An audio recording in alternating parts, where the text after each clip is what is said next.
Hi అండి. ఏం చేస్తున్నారు? ఎలా ఉన్నారు? బాగున్నారా మీరంతా? ఈరోజండి ఎండి రొయ్యలండి. ఎండి రొయ్యలతోటి మునక్కాడ వేసుకొని టమాటాలు వేసి మంచి కూర అనమాట. చాలా బాగుంటుంది. ఎండి రొయ్యలు అది ఇసుకలో లేకుండా ఇసుక పైన డాబా పైన ఎండబోసారంటండి. చాలా బాగుండి అసలు క్లీన్గా ఉన్నాయి అన్నమాట. ఎండి రొయ్యలు తోకలు అవన్నీ తీసేసి మనం శుభ్రం చేసుకోవాలి. వాటిని తర్వాత మునక్కాళ్ళు అనమాట. మునక్కాళ్ళు ఇప్పుడు వస్తున్నాయి కదా. మునక్కాళ్ళు ఎండు రొయ్యలు చాలా బాగుంటుంది. టమాటాలు, ఉల్లిపాయలు, పచ్చిమిరపకాయలు ఇవన్నీ చక్కగా కట్ చేసుకొని అక్కడే పెట్టుకొని ఎండు రొయ్యలు అండి వేడి నీళ్ళలో వేసుకుంటే ఉబ్బుతాయి అన్నమాట. చక్కగా వేడి నీళ్ళల్లోనే ఇలా గరిటె పెట్టేసి ఇలా ఇలా అంటే దానికుండా ఏదన్నా కొంచెం ఇసుకుండా కూడా పోయిద్ది, వాసన ఉండా స్మెల్ ఉండా పోయిద్దండి. కొంచెం కావాలంటే కొంచెం నిమ్మకాయ కానీ కొంచెం వెనిగర్ కానీ వేసుకుంటా కూడా ఆ స్మెల్ అనేది నీచు వాసన అనేది పోయిద్ది అనమాట. చూడండి అయిగో ఎలా ఉబ్బినాయో. వేడి నీళ్ళలో వేసుకోవాలండి. వేడి నీళ్ళలో వేస్తే ఇసుకుండా కూడా పోయిద్ది, స్మెల్ ఉండా కూడా పోయిద్ది అనమాట. అలాగా వేడి నీళ్ళలో వేసేసి చక్కగా తీసిన తర్వాత మళ్ళీ 2 సార్లు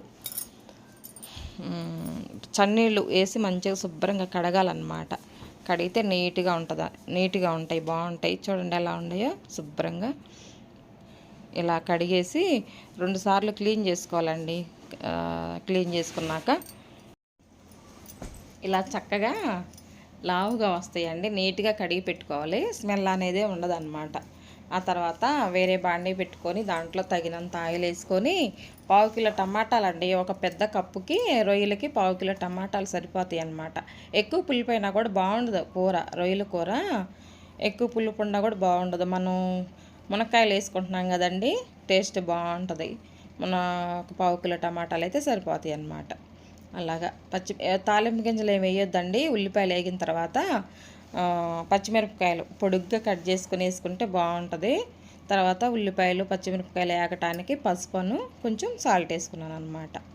అలాగా సగం బడ వేగిన తర్వాత పసుపు సాల్ట్ వేసుకొని బాగా దోరగా వేగిన తర్వాత అప్పుడు టమాటాలు సన్నగా తరిగి పెట్టుకోవాలండి. తొందరగా మగ్గుద్ది అనమాట. ఆ తొక్కలు ఏం కనిపించకుండా బాగుంటుంది. టమాటాలు మునక్కాళ్ళు వేసుకొని మొత్తం కలిపేసేసి మూత పెట్టుకొని ఒక 5 నిమిషాలు సిమ్లో పెట్టుకుంటే చక్కగా ఉడుకుతాయి అన్నమాట. మునక్కాయలు కూడా బాగా ఉడుకుతాయి. అలా మూత పెట్టేసుకుంటే ఉడుకుతాయి అన్నమాట. తర్వాత ఒక 5 నిమిషాలు ఉన్న తర్వాత మూత తీసి చూస్తేనండి చూడండి ఎలా ఉడికినాయో. ఆ టమాటాలలో ఉన్న నీరంతా బయటకు వచ్చింది. తర్వాత కొంచెం ఒక 1/2 టీ స్పూను అల్లం వెల్లిపాయ పేస్ట్ వేసుకుంటే బాగుంటుందండి. ఎందుకంటే రొయ్యలు వేసుకుంటున్నాం కదా, నీసు వాసన అనేది లేకుండా మంచి కమ్మగా ఉంటుంది అన్నమాట. స్మెల్ బాగుంటుంది, కమ్మగా ఉంటుంది కూర, రొయ్యల కూర. ఇలాగనమాట. ఇలా మంచిగా కలుపుకొని తర్వాత తగినంత ఇది వాటర్తోనే ఉడికిద్దండి. ఇదంతా టమాటాలో ఉన్న వాటర్ అనమాట. తర్వాత రొయ్యలు వేసుకుంటే ఆ రొయ్యలు వేసి బాగా కిందకి పైకి కలిపి మూత పెట్టుకోవాలండి. ఇలా చూడండి రొయ్యలు ఎక్కువ ఉండాలి ఎప్పుడైనా కూడాను. రొయ్యలు ఎక్కువ, టమాటా ఇదంతా గుజ్జు రొయ్యలకి సరిపాను ఉండాలన్నమాట. రొయ్యలు తక్కువను టమాటాలు ఎక్కువ వేసుకుంటే బాగుండదండి. ఇప్పుడు ముద్దకు ఒక 2 రొయ్యలు 3 రొయ్యలు అలా చిన్న రొయ్యలు కదా తగులుతూ ఉంటే టేస్ట్ బాగుంటుంది.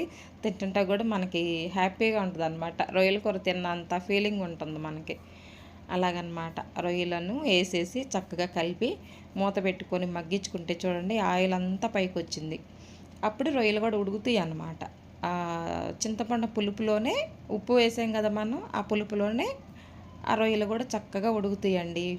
మునక్కాయలు కూడా బాగా ఉడుకుతాయి అన్నమాట. తర్వాత తగినంత సంబార కారం అండి, కూర కారం అంటాం కదా, సంబార కారం వేసాను.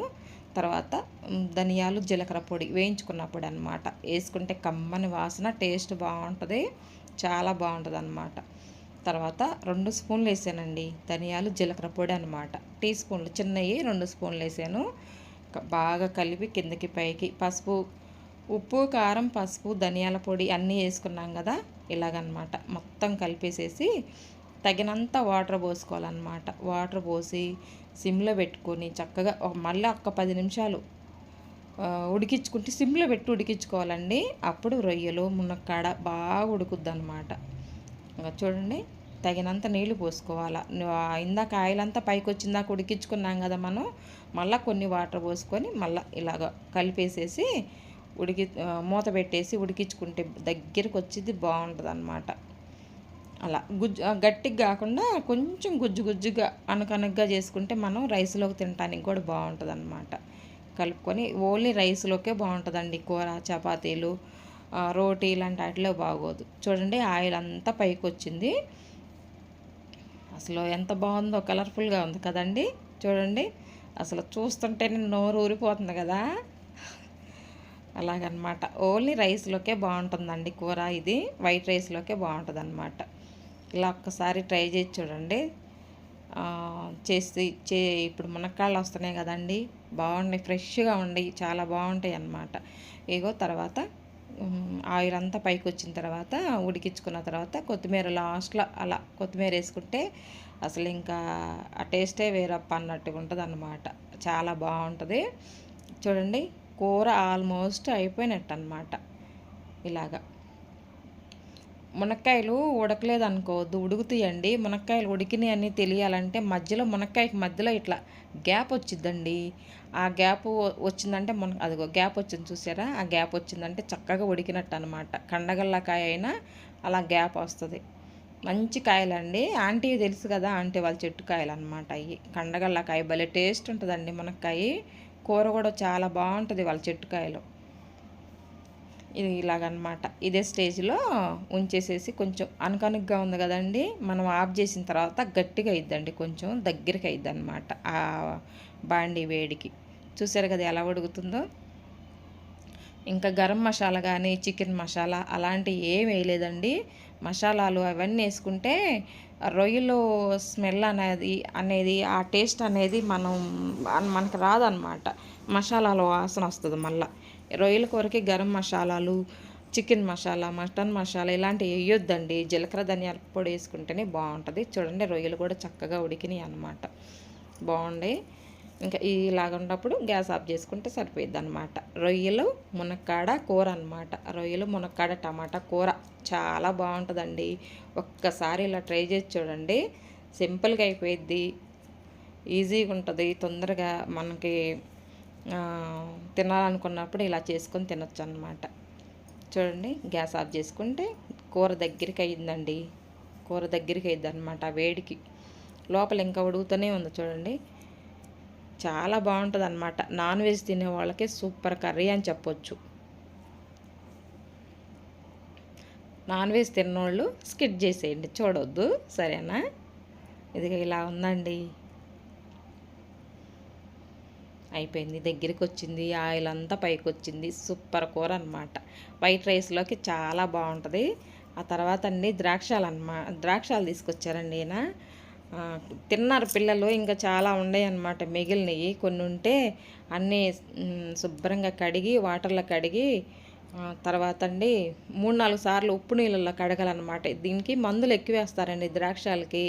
ఇది సీజన్ అన్నమాట. ద్రాక్షాలు వస్తాయి, ఎండలు కూడా వస్తున్నాయి కాబట్టి చక్కగా మనం ద్రాక్షాలు తీసుకొచ్చుకొని ఒక 2-3 కేజీలు అలా తీసుకొచ్చుకొని మంచి మంచి కాయలు ఏరి చక్కగా ఇలా సిల్లులు గిన్నె ఉంటుంది కదండి, మనం వడేసుకునే గిన్నె ఉంటుంది కదా, బియ్యం వడేసుకునే గిన్నె, బెజ్జాల గిన్నె, అలాంటిది స్టీల్ దాంట్లోనే పర్వాలేదు, మామూలుగా వేరే దాంట్లోనే పర్వాలేదు. ఇలా వేసుకొని వేరే గిన్నెలోనండి కొన్ని వాటర్ పోసి పొయ్యి మీద పెట్టేసి అవి తెల్లేటప్పుడు ఈ గిన్నె దానిపైన పెట్టి పైన మూత పెట్టుకోవాలండి. పైన మూత పెట్టేసి ఒక్క 5 నిమిషాలు అలా ఉడికించుకున్నాం అనుకో కలర్ మారుతుంది అన్నమాట. కలర్ మారిందనుకో చక్కగా ఎక్కువ ఉడికించుకోవద్దండి, మంచి కలర్ వస్తాయి. ఆ కలర్ వచ్చినప్పుడు మనం ఇలా పట్టుకొని చూస్తే కొంచెం మెత్తగా ఉంటాయి అన్నమాట. కలర్ మారినప్పుడు మనం ఆఫ్ చేసుకోవాలి. ఇదిగో చూడండి కలర్ మారినాయి కదా. ఇంకా ఎక్కువ ఉడికించుకుంటే అవి పగులుతాయండి, పొట్టలు పగిలేసి బాగోవు అనమాట. ఇలా ఈ స్టేజ్లో ఉన్నప్పుడు మనం గ్యాస్ ఆఫ్ చేసుకోవాలి. చూసారా ఎలా ఉన్నాయో, అలాగా మిసమిసలాడుతున్నాయి, చక్కగా ఉడికినాయి అన్నమాట. అలా ఉన్నప్పుడు మనం గ్యాస్ ఆఫ్ చేసుకోవాలి.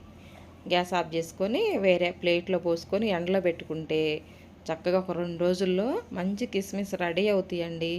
ఇప్పుడు ఎండాకాలం కదా, చక్కగా చేసుకుంటే మనం 3-4 కేజీలు చేసుకున్నాం అనుకోండి, మనకి మనం ప్రసాదం పెట్టుకోవడానికైనా అదే దేవుడికి పరమాన్నం చేసుకుంటాము, సేమియా చేసుకుంటాము, పాయసం చేసుకుంటాము, అన్నిటిలోకి మనకి వస్తాయి అన్నమాట.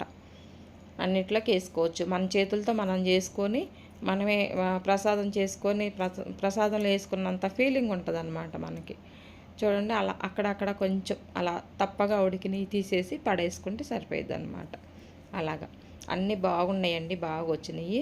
తీసుకెళ్ళి మంచి ఎండలో పెట్టుకుంటే బాగా ఎండుతాయండి. ఎక్కువ చేసుకున్నారనుకో కవర్ మీద వేసేసేయండి. కవర్ మీద వేసుకుంటే చక్కగా ఎండుతాయి, బాగుంటాయి అన్నమాట. చూడండి ఎండినాయండి. ఇది 3వ రోజు వీడియో అనమాట. ఇగో చూడండి ఎలా వచ్చినాయి, ఎంత పొడుగ్గా తాజాగా చక్కగా వచ్చినాయండి. బాగా వచ్చినాయి కదా. అవి తీసేసి ఒక బాటిల్లో పెట్టుకొని డీప్ ఫ్రిడ్జ్లో వేసుకున్నా కూడా మనకి సంవత్సరం పాటు నిల్వ ఉండే కిస్మిస్ రెడీ అండి. ఈ వీడియో రొయ్యల కూర, ఈ కిస్మిస్లు వీడియో నచ్చినట్టయితే మీకు లైక్ చేయండి ఫ్రెండ్స్, లైక్ చేయండి, షేర్ చేయండి, మన ఛానల్ సబ్స్క్రైబ్ చేయండి, పక్కనుండి బెల్ గంట కొట్టండి. ఓకేనా? పక్కనుండి బెల్ గంట కొట్టగానే నేను పెట్టే ప్రతి ఒక్క వీడియో నోటిఫికేషన్ ద్వారా మీకు వస్తుందన్నమాట. ఇదండి వేళ వీడియో. ఓకేనా? కిస్మిస్లు తప్పకుండా ఎండాకాలం తయారు చేసుకోండి. ఇలాగండి ఒక డబ్బాలో కానీ, ప్లాస్టిక్ డబ్బాలో కానీ, కవర్లో కానీ పోసి ఫ్రిడ్జ్లో పెట్టుకున్న చక్కగా బాగుంటాయి. సంవత్సరం పాటు నిల్వ ఉండే కిస్మిస్. బాయ్ అండి.